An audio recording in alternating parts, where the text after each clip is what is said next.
Hello everyone. So we are solving the exercise of the chapter Chemical Kinetics, and today it's the turn of question number 28.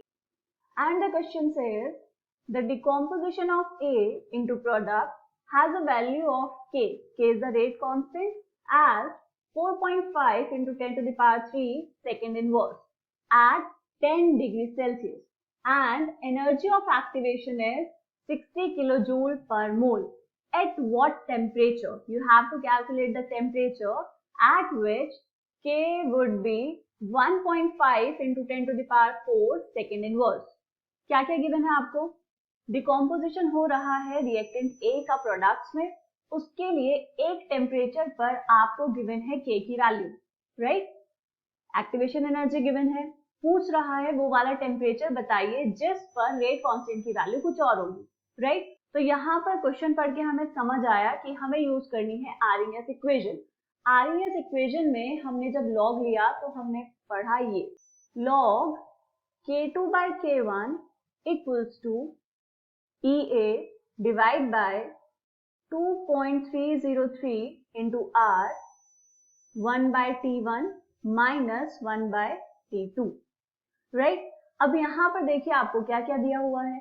Temperature है 10 degree Celsius जिस पर rate constant है K, तो इसको हम मानेंगे T1। अब 10 degree Celsius में दिया है, आपको इसको कन्वर्ट करना है केल्विन में। कैसे करेंगे? 10 degree Celsius plus 273 equals to कितना आया? 283 Kelvin. This is the value of T1, 283। T2 आपको कैलकुलेट करना है। एक्टिवेशन एनर्जी की वैल्यू कितने गिवन है? 60 किलो जूल पर मोल, तो इसको हम कन्वर्ट करेंगे जूल्स में, तो मल्टीप्लाई कर देंगे 1000 से, राइट? आर की वैल्यू कितनी होती है? 8.314 जूल पर मोल पर केल्विन। लॉग K2 कितना दिया है? K2 would be 1.5 into 10 to the power 4 second inverse, and K1 आपको गिवन है। K1 is the rate constant at temperature 10 degree Celsius. कितना है value? 4.5 into 10 to the power 3 second inverse. ठीक है, सारी वैल्यूज आपको पता चल गई। T2 कैलकुलेट करना है, अब बस कैलकुलेट कर लीजिए। चलो कैलकुलेट करते हैं। Log of 1.5 into 10 to the power 4 divide by 4.5 into 10 to the power 3 equals to 60 into 1000 divide by 2.303 into 8.314 into 1 by T1 is 283 minus 1 by T2। T2 आपको कैलकुलेट करना है। यहां से अब देखो, पॉइंट से पॉइंट कैंसिल, 15 3 are 45 एंड ऊपर क्या बचा?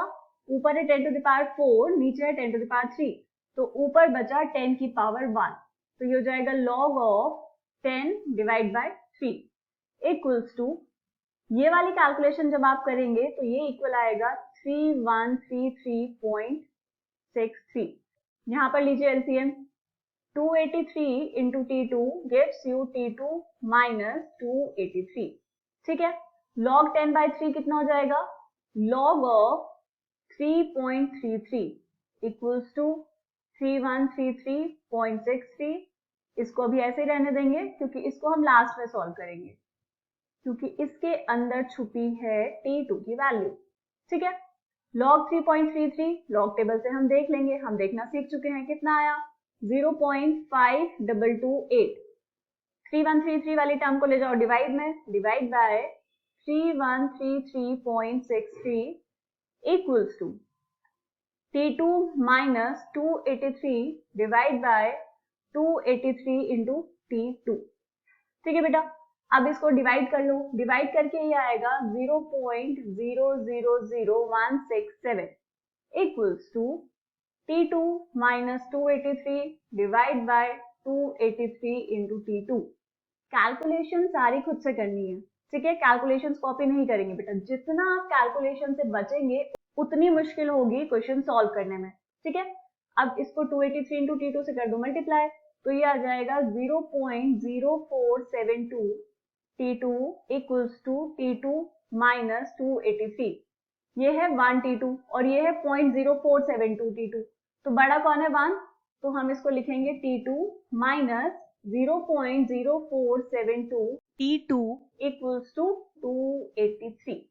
ठीक, 1 माइनस 0.0472 ये आया 0.9528 T2 इक्वल्स टू 283। बस अब T2 की वैल्यू आने ही वाली है। T2 equals to 283 divide by 0.9528। तो T2 यहाँ से आपके पास आया 297.01। तो हम इसको अप्रोक्सीमेटली लिख सकते हैं 297 किस में आया आंसर, केल्विन में। लेकिन हमेशा ध्यान रखेंगे कि आंसर उसी वाली यूनिट में देंगे जिसमें आपको क्वेश्चन में गिवन है। यहाँ पर आपको टेम्परेचर दिया था 10 डिग्री सेल्सियस, तो आपको भी बताना चाहिए डिग्री सेल्सियस में। तो ये कितना आएगा, T2 इक्वल्स टू 297 माइनस 273। तो कितना आया ये, T2 equals to 24 degree Celsius. This is the answer, right. चलिए मिलेंगे नेक्स्ट क्वेश्चन में, तब तक के लिए बाय बाय।